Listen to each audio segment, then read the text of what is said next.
Good evening, everyone. I'm Brian Fox. I'm the Vice President of Public Policy for the Greater Durham Chamber of Commerce, and we are so excited to be producing this program with a live audience for the first time. We are also excited to have kicked off a partnership with NAIOP in so doing, and I'm not going to take up any more time. I'm just going to turn it over to Marcus Tuttle, who is the chair of NAIOP's Government Affairs Committee, and we're looking forward to this evening. Thank you. Thank you, Brian, and good evening. Thank you all for being here. On behalf of NAIOP, I'd like to thank all of our candidates, or both of our candidates, for their willingness to join us this evening and share a little bit of their perspectives on commercial real estate and economic development here in the city of Durham. To lead us through that discussion, I have the pleasure of introducing Mr. Hassan Pinto as our moderator. Mr. Pinto received his undergraduate degree in economics from UNC, a master's degree in sports administration from Adelphi University, and a certificate in mobile commerce, electronic business development from NYU. He spent 10 years in leadership roles with the Los Angeles Lakers, Major League Baseball, the WNBA, and FIFA World Cup before transitioning into the technology space. Currently, Mr. Pinto serves in a duo role as the managing director and founder of Greatest Fan LLC, a sports-based media and technology company, and the senior vice president of business development at Creative Allies. Mr. Pinto also serves on the board of directors for Habitat Humanity Orange County and the Tar Heel Soccer Club. Please join me in welcoming Hassan Pinto. Welcome to Black Wall Street Speakeasy at Durham Bulls Athletic Park, sponsored by NAIOP and powered by the Greater Durham Chamber of Commerce. Tonight, I want to welcome Senator Mike Woodard,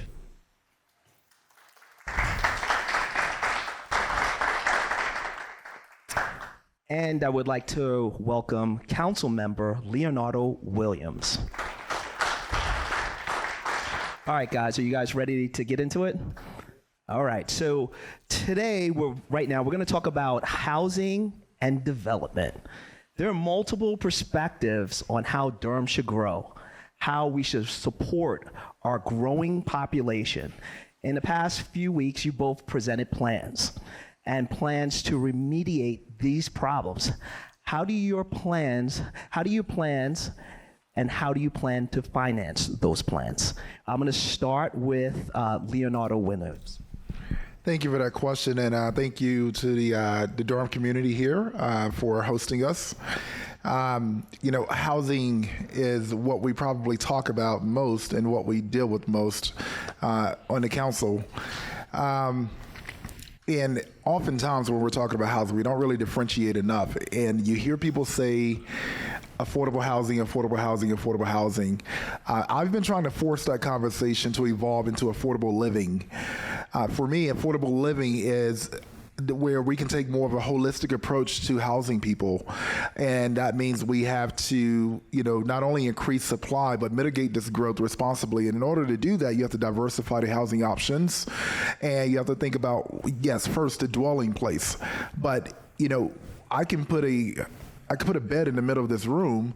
We have to be able to afford what's around it.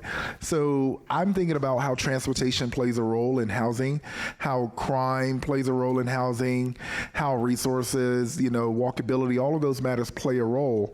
And if I could create more spaces where you can live without having to rely on maybe a car note, then therefore it's becoming more affordable. Obviously, affordability is subjective. So therefore, we're thinking about access to resources, access to jobs around that housing as well. So I just really take a holistic approach to housing. And the way we do that is identifying our transit corridors to diversify the housing options along those corridors, connecting us to the triangle to where folks can get to and from jobs, work, and play without having to worry about, the burden of financing. Okay, great. Senator Woodard, what are your thoughts? So how do we afford affordable housing? There has to be a variety of options. We've got to use every tool in the toolkit. And so, first of all, it begins with supply and demand. We've got to increase the supply of housing in Durham. And there are a number of proposals that have come along. The council has been considering a couple over the last couple of years. I hope we'll move some of those forward. We took a big step, I guess, just Monday night with the approval of the Unified Development Ordinance. From that, or comp plan, and then from that, UDO will come. I'm sorry, I'm getting a little nerdy here, but then Unified Development Ordinance comes, and then various amendments that have been underway. So that's, I think, government's role is to make sure that we have the rules in place to allow developers to develop and allow housing to come. Let me say at the outset, Durham's going to grow. So, we had a conversation just earlier with one of our attendees tonight about his community he didn't feel like was growing. He lives in another community. I don't call him out, but he didn't feel like they were growing. We're going to grow in Durham, which is great.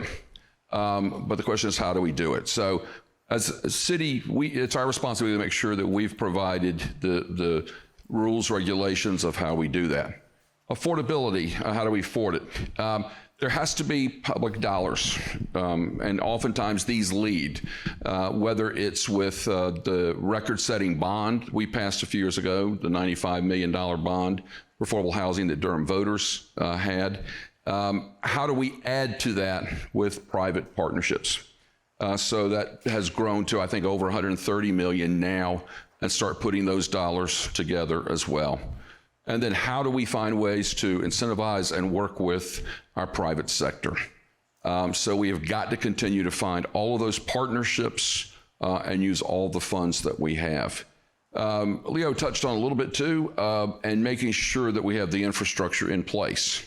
I never want us, as we develop, to get out over our skis, to put so many houses in place that we don't have the roads, the water, the sewer, schools, those things that are essential parts of our infrastructure that support that housing that's coming. Okay, great. Let's talk about diversity. Let's talk about how development affects and benefits the diverse communities in Durham. And let's also talk about how should we consider how diversity and income statuses affect our residents, and how will that development impact our communities. So we're going to start with you, Mike. We'll start with you, and we'll move over to Leonardo. Go ahead. We want Durham to continue to be the diverse community it has throughout its history.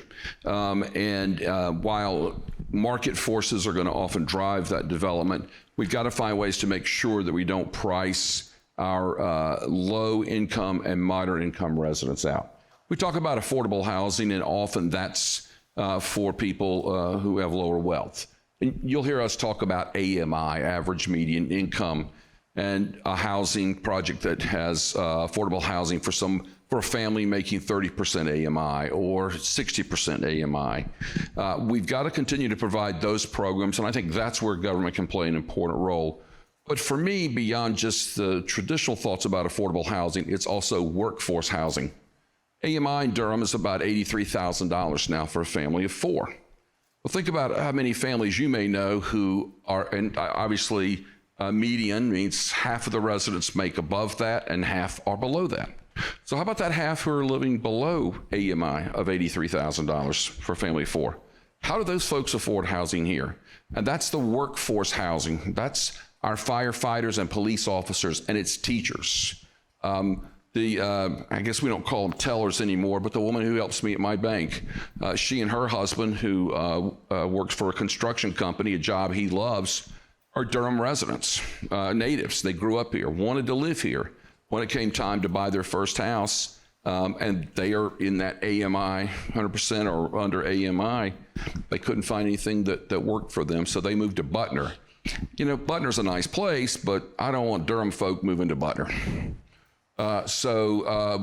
We've got to find the ways to provide that full range of housing for socioeconomic, and then that gets into a whole range of other equity issues, particularly around people of color, immigrants. We are a very popular community for the immigrant community, or immigrants who come here. Durham's a very welcoming place, and how do we provide for those as well? So again, to me, it gets back to what we're talking about in the first question. let's look at all the tools that we have in our toolkit, and let's find ways to put them to use for everybody. Leonardo, your thoughts on this topic? Yeah, thank you. You know, Durham, we are one unique place. Durham is where you can find, some of the wealthiest people, but they are very diverse. Some of the poorest people, they're all diverse. We are diverse across the spectrum. But just last year in this most recent budget, last fiscal year, we had record sales tax coming in, almost at 100 million, and that's without taking advantage of all of the potentiality that we have as a community.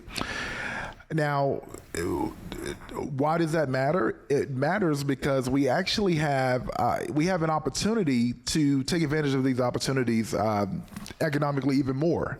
We haven't been necessarily doing that. So to your question, how do we sustain, if I get it right, if I have it right, how do we maintain the diversity? Is that what you're asking? Yes. While we are developing. Right. So that is why it is so important that we not miss any more opportunities. So I usually look at it through not only an economic lens, but definitely through an equity lens. And that is where the government can establish more public-private partnerships in whatever it is we're doing. When it comes to development, I know that I can get more leverage out as a partner rather than an adversary. And that tends to happen quite a bit in the current culture in Durham, and we're trying to change that. So, just really establishing more partnerships. The other thing we have to consider in Durham is we have a very young citizen base here. Folks that worked in that building across the street in that tobacco factory, some are still living and they're on fixed income. So that is where we try to help out with other special programs. And I could talk more about this. I see the timer on the face. So it's like, hey, hurry up. So I'll close it in, but I'll get into it a little more later. Okay, so Leonardo, I'm going to come back to you, okay? I want to talk about SCAD. SCAD was brought before the city council and tabled. And what are your thoughts about this program? Tell me about SCAD. I didn't know you were going to curse in here today. I never curse. All right. No, SCAD is, for those who don't know, simplifying code for affordable development. But hear exactly what I just said, simplifying code for affordable development. I didn't say simplifying code for affordable housing. And I think that we got so much into about the document that we didn't really get a chance to look in the document. And for the record, the City Council has yet to actually go into this document. There are some things in it that are potentially troubling. There are some things in it that we really need to look at and really modify or adjust. But there are some, and it's mostly some things in there that folks are really looking forward to. And there are churches all across the city that are like, hey, let us build for the folks that we want to build for, that we know how to build for. We have a lot of land, so let us do it. There are folks that are like, hey, why am I mandated to have all these parking spaces when the average customer, the volume that comes to my restaurant or my hardware store is nowhere near this capacity?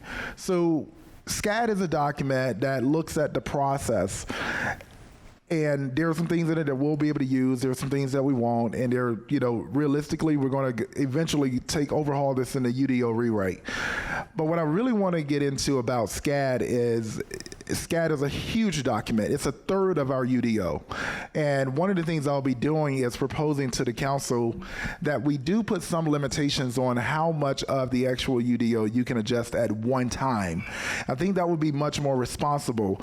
The public was right to be upset. The public was right to be scared when this big document was going to come through and change how their way of living could be, not knowing whether it was going to be for the good or for the bad. So just responsible government, effective government, and communicative government holistically is, I think, how we can address that better. But SCAD that's what it is, basically. Okay, Senator, can you give us your thoughts? Sure. When I was elected to the city council in 2005, the week after I was elected, the outgoing city council county commissioners approved the last big rewrite of the UDO. So I sat in and looked at that, and when I was sworn in 3 weeks later, I was handed this big notebook for the UDO. And so I started off with a fresh UDO. So I kind of feel like deja vu all over again.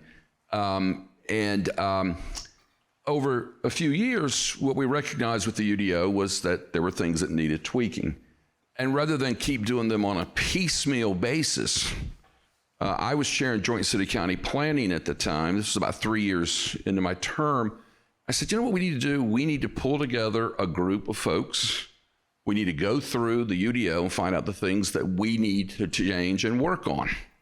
And so I co-chaired that with then Commissioner Ellen Reckow. We pulled 15 people together. We had a commercial developer, a residential developer. We had a land use planning company president, an engineer. We had the Sierra Club, the People's Alliance, the Durham Committee on the Affairs of Black People. We had some neighborhood advocates. We met once a month on Thursday afternoons, 4:30 to 6, for 9 months, and came up with a list of recommendations to the changes to the UDO. And to me, that's the way you look at plans like this. And I'm so glad that what the council did after all the drama and well, drama's the word I guess I'll use. I won't, like Leo, I'll try to keep it nice today. But there was just a lot of drama around that.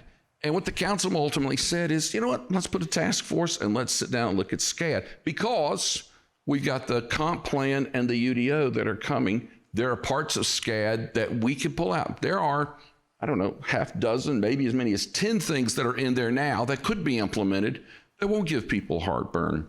But those big things need to be looked at in a comprehensive way as part of our holistic approach to development planning. That's what we did back in '06 when we made revisions to that. I'm hoping that's what the new council, when it comes in December, will continue working with the task force that was appointed to implement the ideas in SCAD and include them in those base foundational documents. I'll be co-hosting that, co-facilitating that task force. So. Okay, great, guys. Let's talk about, let's move on to the next topic. Rising home costs. Housing affordability is just getting harder and harder. And it's not only getting harder on the folks that are trying to buy, but it's also getting harder on real estate, construction, and other industries that provide stock for our housing supply chain. Can government impact that? Can government help to create more supply and help those people who are supplying the stock? And I'll start with you, Senator. We can. Cost is one thing. I don't know that government, certainly city government, has a role to go in and fix the cost of 2x4s or shingles or bricks, those kinds of things. Where government can help, though, is in moving permits along faster and being more responsive to the building community and not delaying projects. I get calls all the time from developers, and I'm hearing how long this project has been delayed. I have one developer who I had a good relationship with when I served on council before, and I still hear from him regularly with delays in his projects. That's what drives your cost up a lot. Yeah, it's materials and it's labor. And we can't always control those things at the city level. We can control all the delays. SCAD is one piece of that, removing some of those regulations, but also moving projects along in a much more efficient way. And I think, and this waxes and wanes. When I was on council before, things were slowing down. We had some ideas. We staffed up a little bit. I think we need to have more staffing, and I think the council needs to take a leadership role in insisting that our planning department and our inspections department step up a little bit, and we can provide the resources to move that along. That's one way to do it.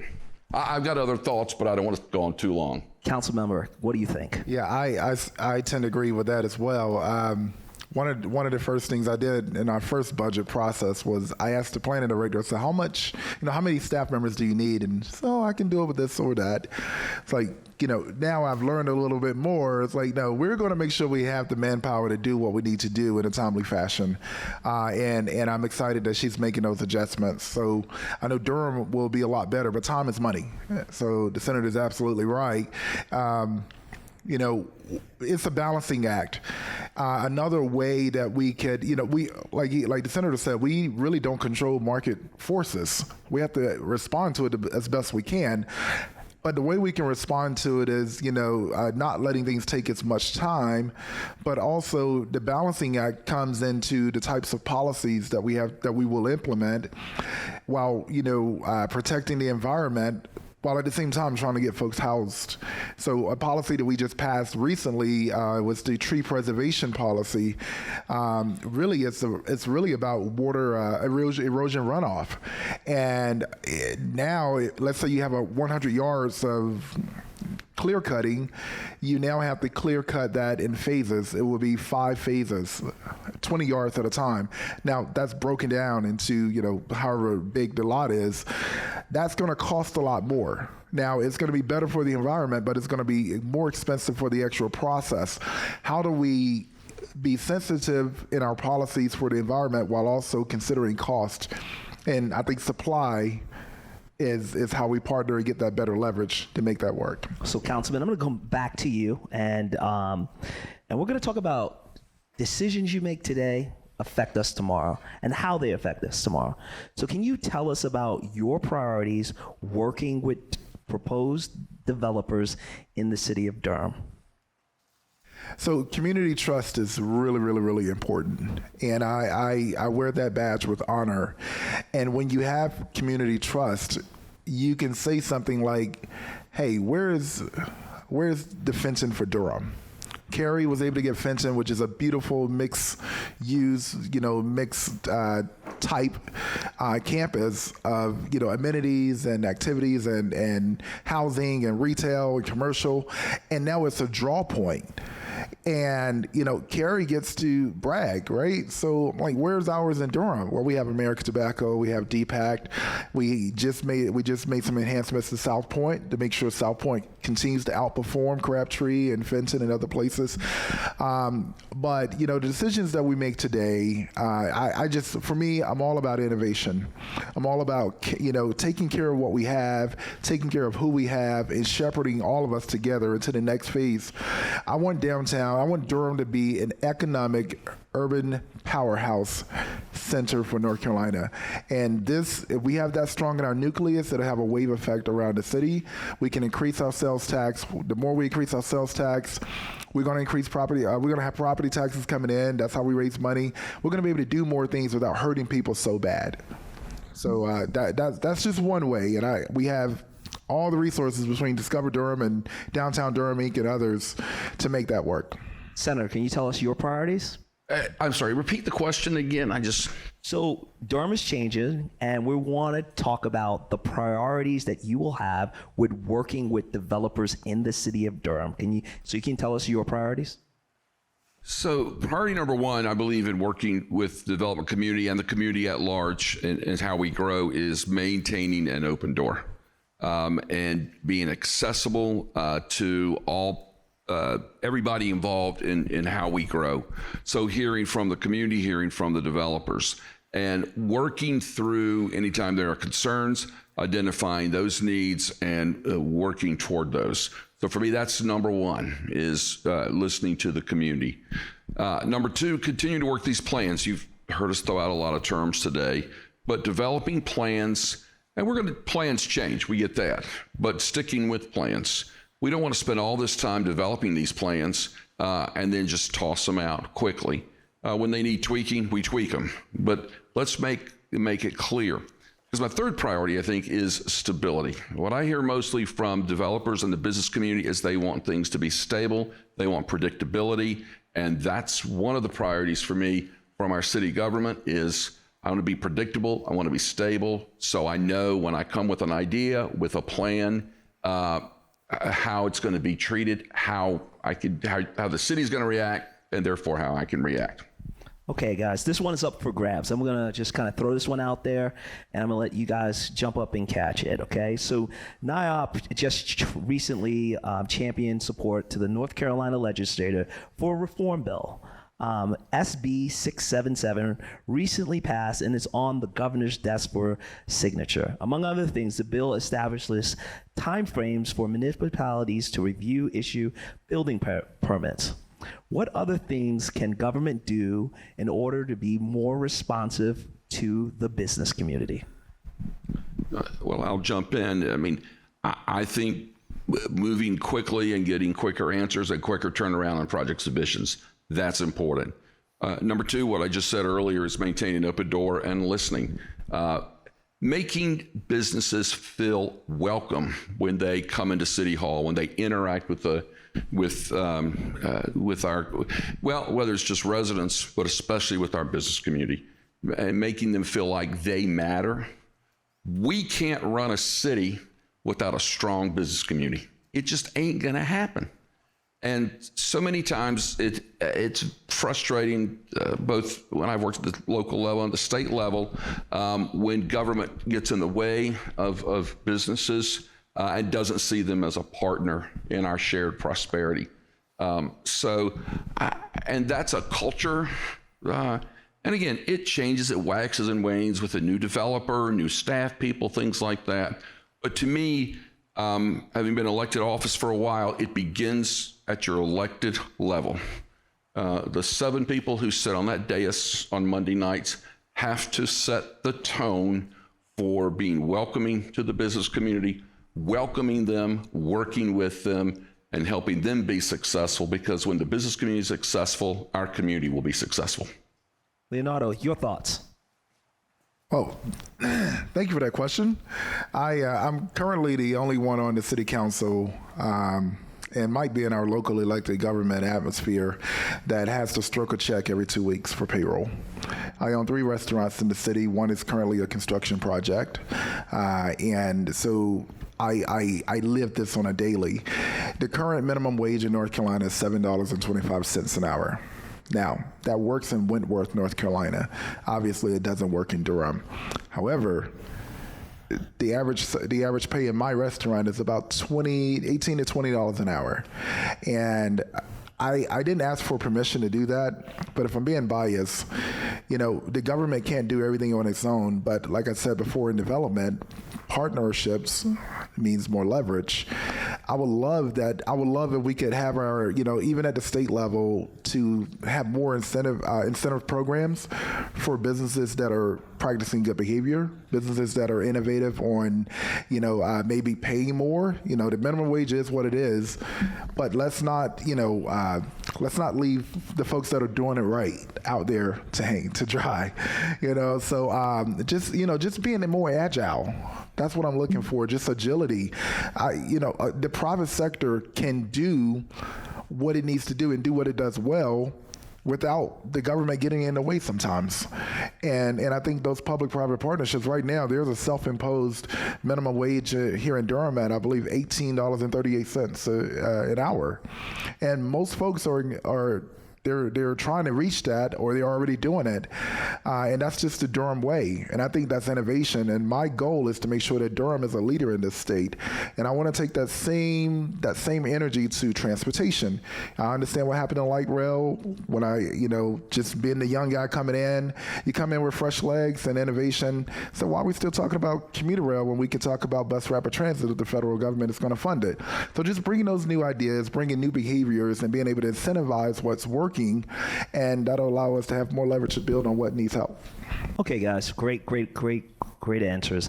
Okay, I want to switch the topic a little bit. I want to talk about transportation, and I grew up in New York City, and I'm a big transportation guy, and I've lived in Durham for 21 years, and so I want you guys to tell me, what are you guys going to do about our transportation problems? With many solutions on the table, which ones will you prioritize? Yeah, continuing on, thank you for that question. I'm one of the leading representatives in the city at the local level for on transportation, and I just told you one of the things that I did. I helped shape that conversation around bus rapid transit. Durham is the only city in the municipality in the Triangle that doesn't have a bus rapid transit plan adopted. That's going to change. We will connect the Triangle. I recently tied a ribbon on stage with the mayor of Raleigh. We didn't cut a ribbon, we tied it together to represent connectivity. Also, we're gonna, for right now, we're gonna keep the buses free. We don't want, I don't care if it is $1. We don't want that to be a barrier. And I think that, I think it's pretty cool that we can look at it as a way of life, as, public transportation as a public option that's free to the public. We're already paying for it.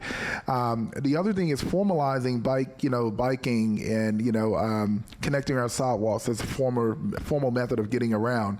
And lastly, what folks don't talk about a lot is our trails. Trails can also be utilized as formal capacity to connect people from home to work or home to play. We have the options, and I'll close with this. We need a marketing plan, and I'm going to call on Discover Durham and Downtown Durham Inc. to help us out with this. They don't know this, but you can get from downtown Durham to downtown Raleigh in 29 minutes for $7 on Amtrak. And in 2025, I believe, we're going to add 3 more trains. So we can market resources that we already have to have more engagement. Thank you. What's your thoughts? I think Susan Amy might say that $7, you could come from Raleigh to downtown Durham, and Nicole would agree with that on the train. So we don't want to go to Raleigh. We want Raleigh to come to Durham, right? So I guess. Pardon the pun, but you drove this question right into our wheelhouse. Leo's on the MPO. 12 hours after I was sworn in to City Council, I went to my first MPO meeting. I worked on transportation since. I'm now the ranking member on the Senate Transportation Committee. Only one other legislator in Raleigh has worked on transportation longer than me. So I can talk to you about this how long y'all want to talk, but I'll just share some thoughts. For me, transportation always comes down to, it's going to sound simple, but in fact, it's really complex. Putting the right mode of transportation in the right place for the right people. And that's what we have to think about at Durham. So for instance, the East End Connector, we cut the ribbon on that less than a year ago. It's meeting all expectations now. It's actually running ahead of expectations. It's been a great boon, and it only took us about 60 years to get it done. A true story. And it's doing exactly what we wanted to do. But we've got to look at what the impact is on the Durham Freeway. Half an hour ago, you all could imagine what the backup was like at that pinch right there. What's the plan on Highway 70? The number of plans are being kicked around by the MPO and state DOT right now. How's that going to work given the growth that we've had in Southeast Durham? So we've got to think about that. At the same time, there are places where we're going to emphasize bike and pedestrian. What I think the city did along Irwin Road from 9th Street down to Duke Hospital, ideal, perfect. That's a winner. Just along Main Street now, we've just within the last month added some great bike lanes there. Perfect. That's the right place for that. We have to let the data drive our decisions, and we have to look at what transportation mode fits best. Sidewalks. I mean, we are way behind in our sidewalks, and they're not distributed evenly throughout the community. Getting folks to be able to walk, safe routes to schools, that's another transportation mode. So it takes real serious work and folks like me and Leo to get in there and roll up our sleeves, working with our local transportation, our state DOT, and finding the right solution for each place. I could go on and on with different things, and I'll give you one example.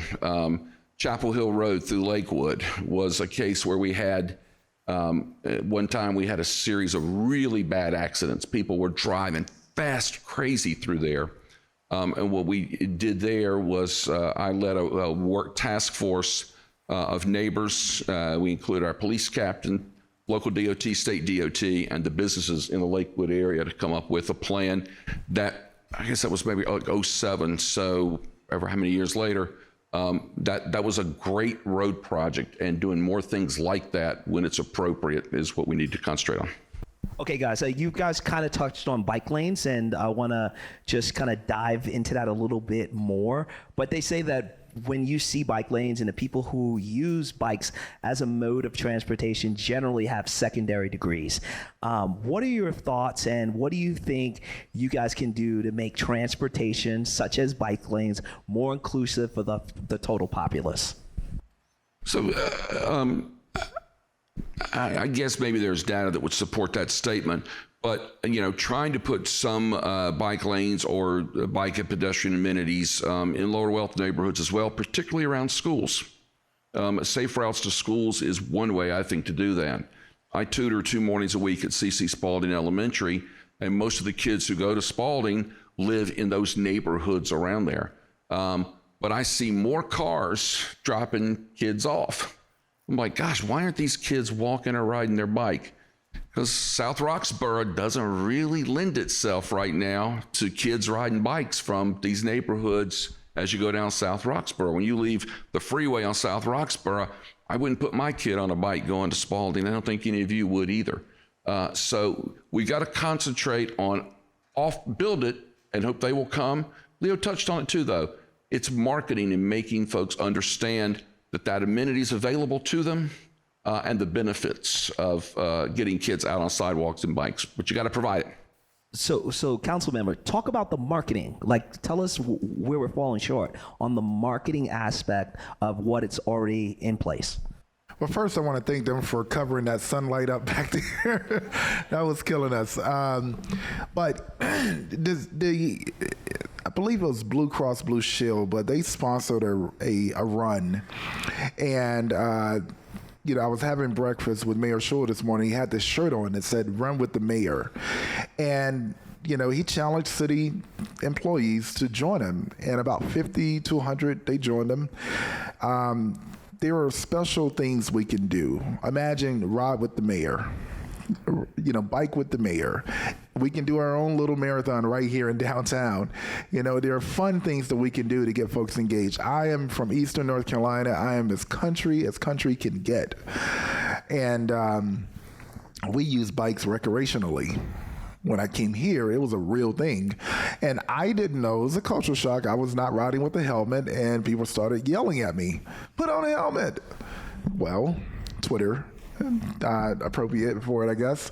But, it's a real thing. And we have folks, we have some that use bike lanes or use biking as a form of transportation, source of transportation. But, just using our biggest microphones, our biggest bully pulpits to really put these messages out there. I posted on social media last time I rode the train to Raleigh and back. When I get my bike downtown, then I'll ride my bike downtown or wherever I am and take a picture and show it. But we have to show people that we're doing it, and they have to see themselves in that. Okay, guys, let's talk about safety. What can you guys do to lower crime and partner with our community? And then the second part of that question is, does the Durham Police Department need to expand? Do we have enough resources in our police department? Council member, why don't you run with that one? The direct answer to your question is no. We have a significant shortage in our police department, and and that's in many places across the country. But I want to focus on Durham. We went through a phase, and no offense to anyone in here, but we went through a phase of defund the police. And when there's no appreciation there, I don't care what you're paying folks, they're not going to want to be there. And I think that part of it is still recovering from that. The other part is making sure that we're, appropriately compensating our officers. And I said this analogy before. We want to make sure that everyone who's working in Durham can be proud of their pay and proud of their job. But not everybody in Durham is running toward a fire or running toward gunshots. We have to pay in value as such. So that's one thing. The other thing is we're always talking about what we're going to do. I'd like to talk about what has been done and what we need to build on, because I think we have 19 initiatives toward crime in Durham. And I've already asked for a financial assessment on what we're doing and see if we can go back and see what's working and what's not. But I don't know if you can tell, I'm a black guy. And And when you turn on the news, you see a lot of young men between the ages of 12 and 24 that look just like me. So my lived experiences sort of inform my responses. And, you know, I love saying I was a 2-time teacher of the year, but that happened because my students helped get me there. But what I saw as a teacher was the writings on the wall. Their behaviors started showing me what was going to come if we didn't keep that same mentorship and community ship over them. And when I started seeing them on the news, some of those kids were my students who came through my classroom. So those lived experiences, you know, really inspired me to take action when I did get on council. And that is why in the last budget, I was able to get more things improved in the budget, unanimously supported with this very dynamic council. And one of those things was a task force on the status of young black men, black and brown boys in the city of Durham. And also the best way you can reduce this recidivism is to put a W-2 in their hand. So I was able to also get funded a citywide apprenticeship program that we're building out right now. And I'm looking forward to those actually taking form and looking for the results. Okay, Senator? So I remember the 2011 budget, we celebrate is not the right word, but we recognized that in the 2011 city budget was the first time we crossed the threshold of 500 sworn officers in the Durham Police Department. Our city was growing. It wasn't until 2020, in the 2021 budget, that number went to 535. Now, I want you to think about those 10 years. We increased our police department only by 35 positions. That wasn't enough. And so no, the answer to your question is I don't think we have enough resources there. It's not just staffing. But the challenge we've got right now is not what that top number is, how many positions we have, how many vacant positions we have. Right now we have 160 vacant positions of those 535. This council has been addressing that to some extent, but we've got to do more to make sure that we fill that gap because people need to feel safe in their communities. We need police officers to respond, and we need them to respond in the appropriate way. And we've taken some good programs there. Durham has always been really progressive in its approach to policing, but we can't let up on that. We have got to keep our training there and to be sensitive to the needs of the community, responding in appropriate fashions for appropriate calls. But beyond just the staffing, it's making sure that our police department has the resources that it needs. There was a lot of drama around the new moving the building down on East Main Street. But I can't imagine now, many of you remember the old building just over here on West Chapel Hill Street, how we ever ran a modern day police department out of that old insurance building. And now we finally have a good new modern facility. So we've got to listen to the needs of our police officers and as well as the community. But you touched on the community.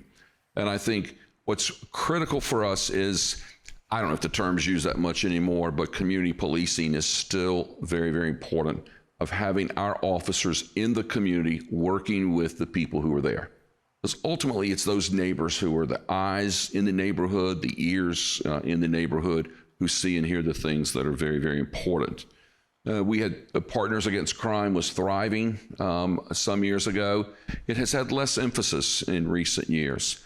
I would like to put a lot more emphasis on our Partners in Crime groups around town, working with our business community, working with our faith community, and getting our officers out there so that they're known.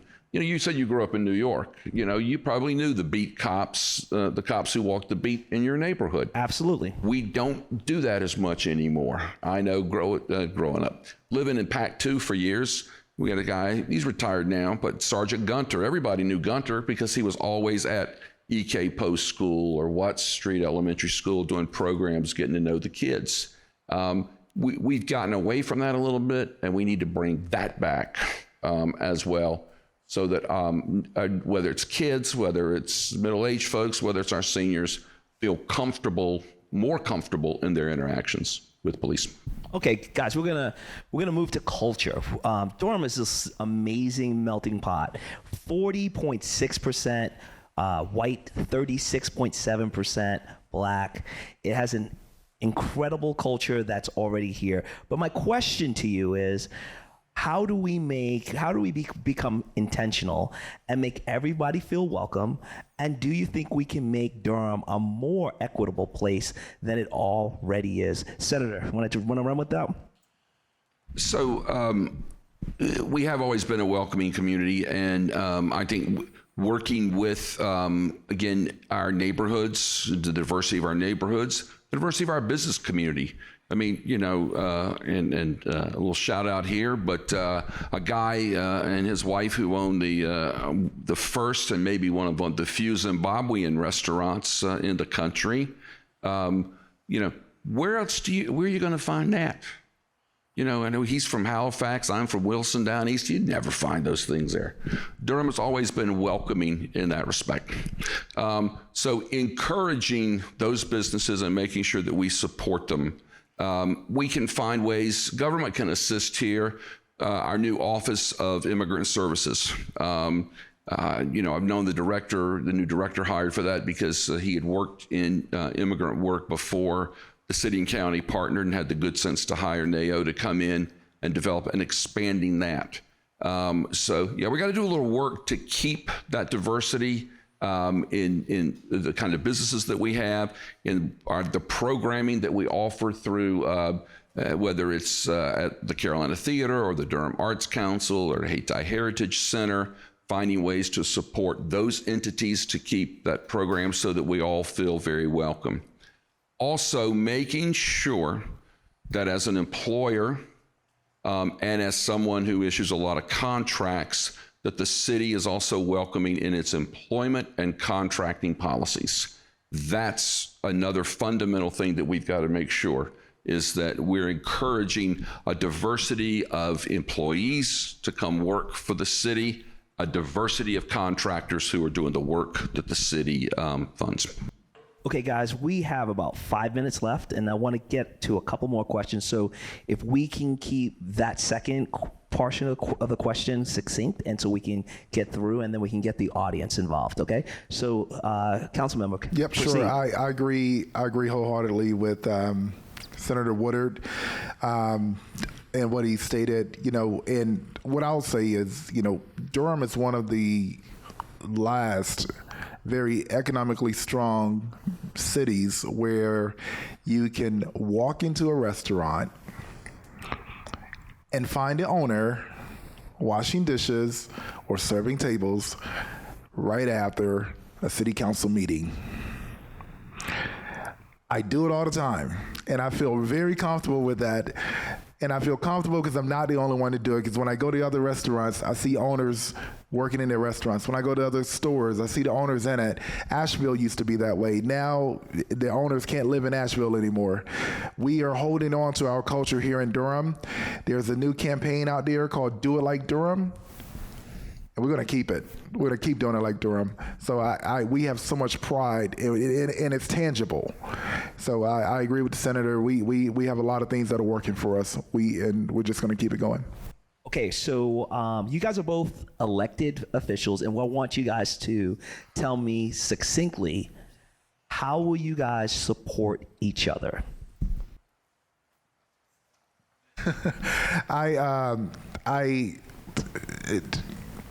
When we were going through the primary, this is a very crowded field. If you guys hadn't noticed, there were 8 people running for mayor, and all I kept saying was, "I pray to God it's me and Woodard. I really hope it's Woodard and I." Simply because I know, and this is not to discredit anyone else, but there's some things we know for sure. And one thing I know for sure, that no matter who's elected mayor of this city, we're going to be fine if it's one of the two of us. I know that for a fact, and that is just my mindset. So no matter where we land, if I win, he goes back to the Senate, I'm going to support him getting back in the Senate. If he wins, I'm going to stay in my seat, and we're going to just make Durham dope. So I know we'll be fine. Senator? That. I love it. All right, we're going to conclude there because I want to get you guys involved. Does anybody have any questions for council member or senator? Yeah, I have a question. My name's Carl Webb.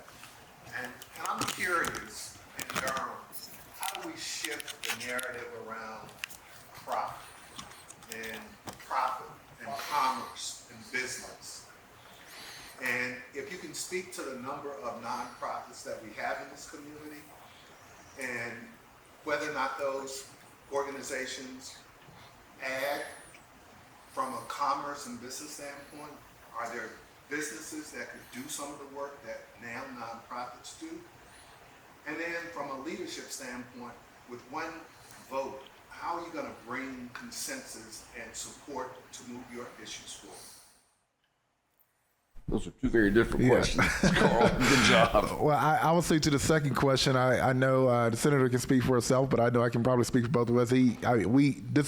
These are our strong suits, being able to work with very diverse sets of people. I don't know if you've seen the General Assembly lately or the Council lately, and we're still standing. To your first question, I think that's part of what makes Durham unique. You have a lot of folks in the private sector that are for-profit, entities that are doing very charitable work, but profit can't be bad. I mean, we're known for Black Wall Street, and anybody that tries to demonize success and celebrate struggle is not in touch.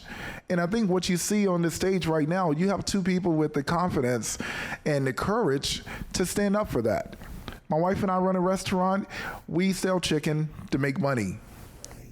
And that's what we do. That's our business. And there's nothing wrong with that. And I want the next little Leo or the next Mike to be able to do the same thing. So for the nonprofit question, I would love to talk more about that one. We are home to a lot of nonprofits. But I would argue, I would have to think about this, but I'm going to make the statement anyway. There can't be that many cities, especially the size of Durham, that have embraced social entrepreneurship the way Durham has in the years that I've lived here. And I mean, we've almost defined social entrepreneurship. And I think of somebody like Kevin McDonald. When he moved from Los Angeles, he came to Durham to start something like TROSA, which has now become a model and is going all over the state. And just as he learned at Delancey Street and brought here. So how many other great nonprofits have we done things like that with? One of the challenges for me in the nonprofit sector, and I talk to nonprofits a lot, is collaboration. I have a nonprofit director and great leader, great woman who's out there doing great work in the community. She calls me all the time and says, hey, can you find a building for me? Like, there's got to be some empty building the state has that you can give me to do my program in. And y'all, there ain't no empty buildings sitting around here. And even if I could give her an empty building, how does she keep the lights on, things like that? So I've been encouraging her, and she's trying this, to go find buildings where she could do her program. And so I've actually got her partnered with a church. What sits empty 6 days a week? Sunday school classrooms, right? So she's experimenting now with taking her after school and school feeding program into the fellowship hall at a church and using Sunday school classrooms. So rather than recreating the wheel so many times, finding ways to collaborate, which I think might have been kind of the direction the question was going. Second part, collaborating among ourselves. Yeah, I mean, Leo's right. I mean, I think about, people say, oh, what's going on city council? Man, y'all know where I've worked the last 11 years. And I'm going to tell you what, working with some folks there has been a real challenge. However, the way you do it is you find how you can collaborate and when you can work on those issues together. The governor 3 weeks ago signed the fourth bill that I got passed just this year. In the last biennium, I had more bills passed than any other Democrat in the legislature. That doesn't happen by just, looking good, being smart. It comes by getting in there and having to work with people on whom you don't agree most of the time. I mean, most of my career in the legislature, I've been the super minority. We were able in the state budget this time to bring $43 million into Durham projects and programs, Durham-based programs. That didn't come, just because I'm a cute guy. It came because we had to get in there and collaborate. And I may fight you on discrimination and taking away voting rights and just backward education policy one day, but I got to turn right around with you the next day and collaborate. The guy, I co-chair the Life Sciences Caucus, and we've done some incredible work together. Man, I will fight that guy tooth and nail on many issues, but the next day I got to put that issue in a box and get back to work on life sciences. By the way, his daughter and his sister both live in Durham, so I've got some relationship with him, and that gets to building that personal relationship with them too, with folks you may disagree with. Okay, any other questions out there? Yes, sir. Your name? Chris Rhodes. On that topic of collaboration, I think City Council of Westford, a lot of people are passionate about Durham. I don't think that's a major question. So, given that you know the different types of personalities that exist on the council, what are your views on your role as a leader, particularly leader of the council? And in that first meeting or so that you have with them, what's going to be your rallying cry? I think that matters, particularly as a business community, because when businesses look to exist, or even developers come to exist in this space, you want to know that there's going to be some sense of consistency or vision with how this place goes. I think senators stated like Durham's going to grow, and Councilmember Leo also said, public-private partnerships are important. So, what can a business or developer look forward to with your leadership? What does that look like? What's your rallying cry for other members of the council to kind of get everyone to get to a good place? Yeah, thank you for that question. I've been thinking about that a lot well before you asked that question, because I had to ask myself that. First, we have to stop tripping over our own feet. It's not about us as individuals. We're representatives of the masses. And oftentimes we talk about, this is what I think. This is what I want to do. I this, I that. You are there to serve a purpose of speaking on behalf of 300,000 people. And we cannot forget that. The next thing is making sure that the North Star is the interest of the people, and the interest of the people is generated by what you've made a promise to them, what promises you made to them.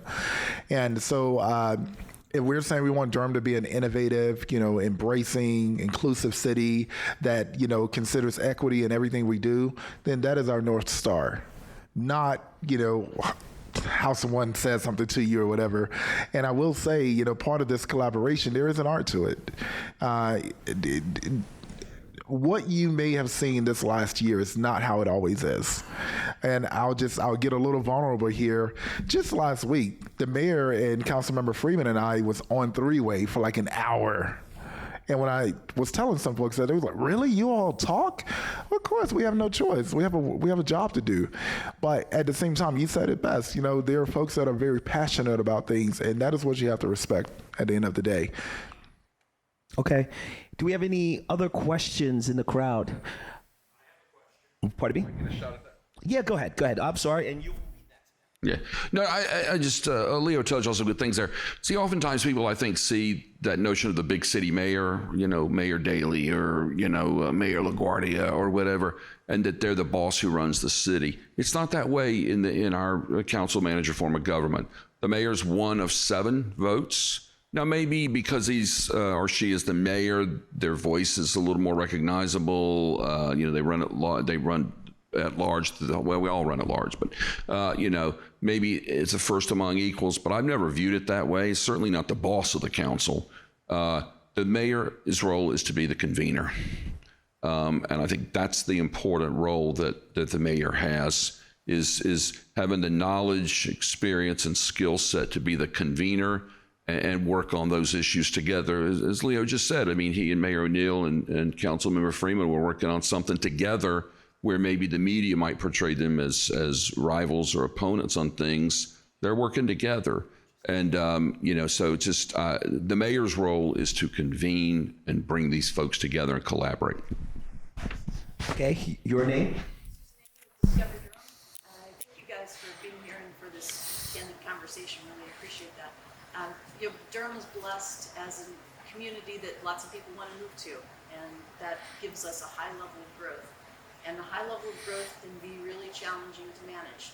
Our revenues are going up quickly, but at the same time, our needs for infrastructure, schools and roads and planning for the future are also going up. And and being able to balance those things, being able from a budget standpoint to get ahead of where we need to go and what we need to develop, while our revenues are still catching up to that, can be really challenging. And we've seen plenty of discord at the city, the state, and the federal level in wrestling with some of those budget issues. How would you approach your leadership in making that discussion as smooth as possible so that we can make solid decisions that set us up for the future well? Well, I think we touched on it a little bit just before, and I think that is at the council level is making sure that, you know, the 7 council members, however the new council's constituted, talking about getting to know each person, what motivates them, what their goals are. Then it goes with working with our city administration to make sure they're in line. But then going out and spending more time in the community, I think. You know, having budget discussions. We used to take the budget out to various community meetings. Those stopped. I would love to at least talk with the new council about going back and having budget meetings out in the community so that we take the budget and present it at Holton or Hayti or a community center, come into various groups and have the conversation about what they think the priorities are. And participatory budgeting is an interesting idea. It came in. I think it's had some success. You know, but it's beyond just, I guess it's 1 cent on the tax rate. It's more than just that. I mean, the conversation around policing, around parks, and engaging our community a lot more in those conversations so that it's shared priorities, not the mayor, not 7 council members, not the administration, but as broad and diverse a group as we could talk about in Durham. But one for me that I want to at least talk about a little bit is making sure that we take care of what we have first. And we've got a lot of great stuff, but you know, making sure that we take care of that before we get too far ahead in so many new things. You know, we've got a lot of, whether it's housing, whether it's parks I mentioned, whether it's our roads, is just making sure we're taking care of what's here now. Yeah, thanks for that question. And sometimes policy has to be a verb. And what I mean by that is we have to, you know, create the construct in which we want to create. And I'll use 505 West Chapel Hill Street, the old police station site. We are in the process now of determining what's going to go there. And I like nice things, and I think Durham deserves some nice things. And you keep hearing me reference Fenton. I want to be better than Fenton, but even in the same time, we can say we want, you know, affordable housing there. We want a grocery store there. We want, you know, commercial space there. We want a potentially office space there. You know, we get to say all of those things. So creating this space or creating a practice or a way that we move forward, learning from the lessons that have been provided from other municipalities. And you used a lot of words to your question that I started the night out with when I was talking about a balancing act. You know, we are growing fast. We are seeing record sales and record revenue and sales tax. And we're obviously, we were able to get everything we wanted in the last budget without raising a dime in taxes because of the growth. However, we do have to get our State Department of Transportation to they're going to have to do transportation differently, because a lot of times it's really, well, you have to work with multiple agencies or multiple government agencies. Not everyone's priorities or way of doing things is the same. They don't have the same urgency. And I think that, you know, we're going to have some reform there on the state level, but definitely at the local level, utilizing what we are accruing at this rate to our benefit. And that means, you know, doing what we can on the property that we own, whether it's, you know, like we reformed American Tobacco Campus, you know, and investing in things that are working. DPAC was a great model. You know, now let's look at 505 West Chapel Hill Street and do the same. Okay, guys, can we give these gentlemen a great round of applause? I would like to thank you guys for coming out to the Black Wall Street Speakeasy at Durham Bulls Park, sponsored by NAIOP and powered by the Greater Durham Chamber of Commerce. Let's give these guys another round of applause. Okay, so this concludes our fireside chat, our speakeasy talk, and we'd love for you guys all to hang around for a drink and to get to know each other and to ask even further questions of our two guests in person. So thank you again. Thank you for the fireside chat, and we hope that you join us again at our next event. Thank you all. Thank you.